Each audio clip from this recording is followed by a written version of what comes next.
కాకినాడ జిల్లా పిఠాపురంలో రాజకీయ సమీకరణాలు మారుతున్నాయి. వైసీపీ పిఠాపురం ఇన్ఛార్జ్ వంగగీతకు సీఎంఓ నుంచి పిలుపు వచ్చింది. పిఠాపురం ఇన్ఛార్జ్ ను మార్చే దిశగా వైసీపీ ఆలోచన చేస్తున్నట్లు సమాచారం. అయితే జనసేన అధినేత పవన్ కళ్యాణ్ పిఠాపురం నుంచి పోటీ చేస్తారని ప్రచారం జరుగుతుంది. ఈ నేపథ్యంలో కాపు నేత ముద్రగడను వైసీపీలో చేర్చుకొని పిఠాపురం నుంచి పోటీ చేయాలని వైసీపీ అధినాయకత్వం భావిస్తుంది. అయితే ఇదే అంశం మీద పూర్తి సమాచారం మా ప్రతినిధి నవీన్ రాజ్ ఫోన్ ద్వారా అందిస్తారు. నవీన్ రాజ్, చెప్పండి. Thank you Shivani.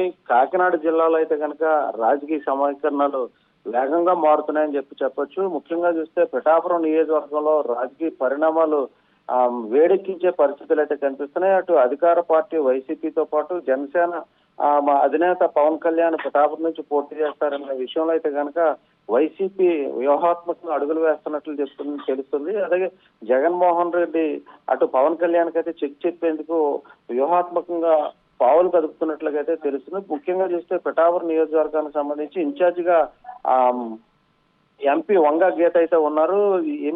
ఏమైతే ఇన్ఛార్జ్ గా నియమించడం జరిగింది. అయితే తాజాగా అక్కడ దానికైతే మా ఎమ్మెల్యేగా పెండెం దొరబాబు ఉన్నప్పటికీ ఇన్ఛార్జిని అయితే వంగ గీతను అయితే పెట్టారు. ఈ పరిణామాల్లో అక్కడి నుంచి అయితే కనుక పవన్ కళ్యాణ్ పోటీ చేసే అవకాశాలు ఉన్నాయని చెప్పేసి జనసేన నుంచి అయితే పిలుపు రావడంతో జగన్ పార్టీ నుంచి అయితే కనుక వైసీపీ నుంచి వ్యూహాత్మకంగా ఎంపీ వంగ గీతను కాకుండా కాపు ఉద్యమ నేత ముద్రగడ పద్మనాభం రంగంలో దించేందుకు అయితే ప్రయత్నం చేస్తున్నట్లు తెలిసింది. దీనికి సంబంధించి ఇప్పటికే ఎంపీగా ఉన్న వంగ గీతను అయితే సీఎంఓ నుంచి పిలుపు అయితే వచ్చింది. ఆమెతో అయితే మంత్రాలు చేస్తున్నట్లు తెలిసింది. ఏదైనప్పటికీ చివరి నిమిషంలో అభ్యర్థిని మార్చి పవన్ కళ్యాణ్ అయితే పిఠాపురం నుంచి పోటీ చేస్తే అక్కడి నుంచి ముద్రగడను పోటీ చేసేందుకైతే ఆలోచన చేస్తున్నట్లుగైతే తెలిసింది. అంటే ఇక్కడ ప్రధానంగా చూస్తే ఇక్కడ టీడీపీ నుంచి కూడా ఎస్ఎస్ వర్మ పోటీలో ఉన్నారు. అటు టీడీపీ జనసేన పొత్తులో భాగంగా ఆయనకు సీటు రాకపోతే ఆ వర్మతో కూడా వీళ్ళ చర్చలోకి తీసుకుని అతనితో